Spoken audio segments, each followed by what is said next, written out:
This is one of the books that the lit RP genre has been waiting on for months and months and months, and now it's finally here. Let's talk about it.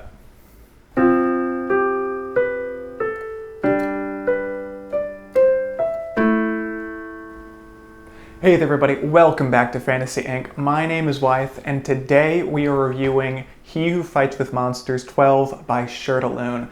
Like I mentioned in the forefront of the video, this is one that I know for a fact many of y'all have been eagerly waiting, at least for the audiobook release. I know that the main print ebook has been out for a while now, so we're just catching up to y'all, but we're so thankful that it's finally here and we can all be on the same page because a lot has happened.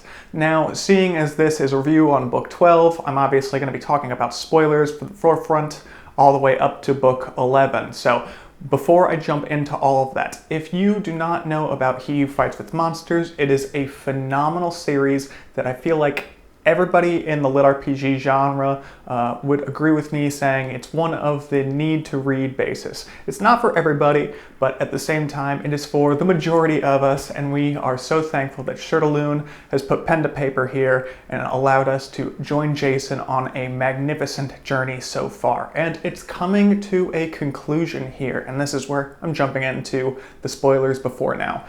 In book 11, Jason has decided to take on all the astral beings in the rumble in the jungle and try his best to work with some and work against others to rebuild the Gestalt Throne. This is basically the motherboard of the universe, so if you want to push through any updates or make any substantial changes, they all needed to come together and decide that someone's got to sit in the throne and aka rebuild it, and since none of them had the ability to trust one another, they needed to bring in a third-party consultant, and for some reason they picked Jason.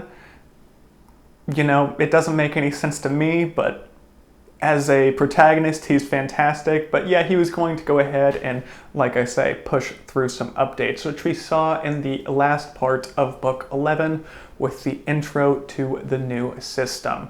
Now, that is kind of the forefront of where this book is starting out, and oh my goodness, it was really, really dang good.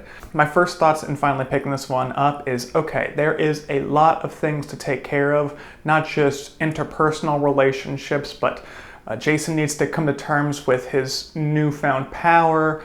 He has to prepare for some more trips upcoming in this new book, potentially going back to Earth. We got a lot of what we were hoping for, or at least what I was hoping for in this one, and to basically put a name on what's going on here. It's almost a victory lap, in my opinion. Jason has come back to town, and he's not exactly flaunting his newfound power, but he's making sure that the people in the know are in the know, while still doing his best to stay low-key for the people that have basically forgotten about him. And if you know Jason, you know he's trying his best to be low-key, but really, at the end of the day, it's hard to not keep an eye on that young man. So I don't want to give too much of this away. My thoughts going into this book, I had a few high expectations, and I feel like most of those got hit. But before I accidentally just tell y'all what happened, I'm going to jump into the pro-con-pro for this book, and I think that y'all will be pretty interested to see what I have to say. That's just an opinion, though.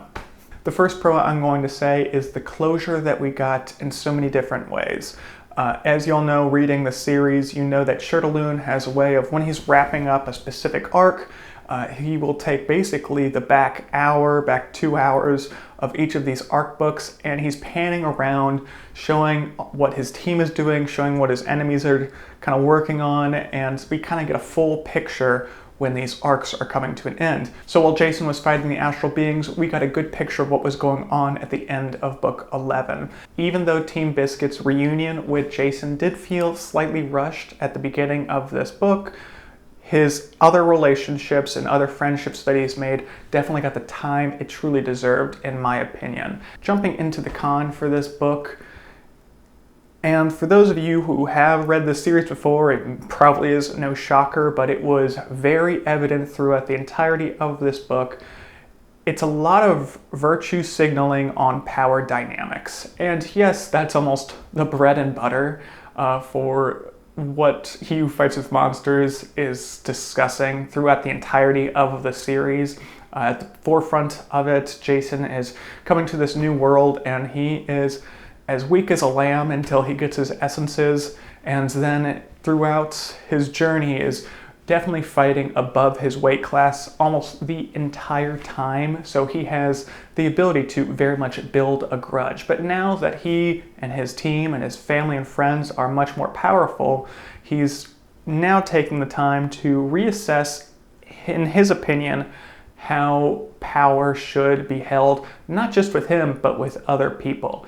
And now that he is kind of the big man on campus, he is letting people know that if he disagrees with you, he is going to take steps. Not Jason book 5, 6, 7, 8 steps, where he's just going to do his best to take you off the playing field, but coming through a much more balanced approach. So in this case, in book 12, there are a whole bunch of conversations on how power should be handled when someone has it. So from what I understand, Jason does respect the law of the jungle, but at the same time, he also expects the people at the top to respect those below him, and it doesn't always happen, as we all can assume there. So you need to understand before jumping into this book that you're going to see a lot of these conversations, and they do get repetitive at some points, at least in my opinion. When it comes to the second and last pro for the series, Jason is finally becoming much more of a balanced and level-headed character. Jason definitely in this most recent installment has kind of taken all of his experiences together and done his best to, like I said, become much more balanced. He's doing that by keeping himself accountable. He's keeping his family and friends, his team, very close to him to call him out when he needs to be called out. In this book, he's going and finding mentors, not when it comes to fighting or strength, but political machinations and how he should be handling himself now that he is in this position of power. And he is doing all the right things to becoming much more of a level-headed person. That's not to say he's not having his classic Jason fun when he wants to, and that's not to say he has an endless amount of patience either. Like I mentioned at the forefront, he is just a much more well-balanced character, which I can appreciate the character growth. Out of all the series I've read out there when it comes to the lit RPG genre, very few of them have the acknowledgement of the struggles with the MC. Sometimes it can be overbearing and they go into these very deep arcs of depression when it is done. And not to say that Jason hasn't had that happen to him, but he has built his way back on up in a very natural way. And it's not just him having a realization after one big fight like an anime trope.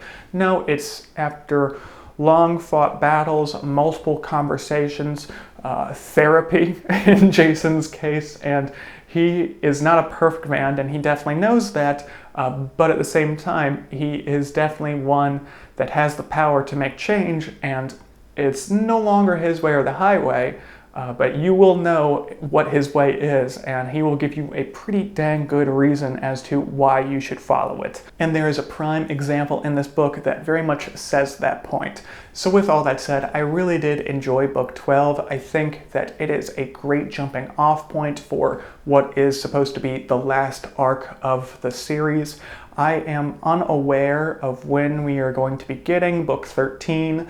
From what I learned recently, Shirtaloon has had some health incidents, and though not a lot of information is out there, I saw a post from someone on his team on his Patreon mentioning that he was not doing too great, but to respect his and his family's privacy in this time.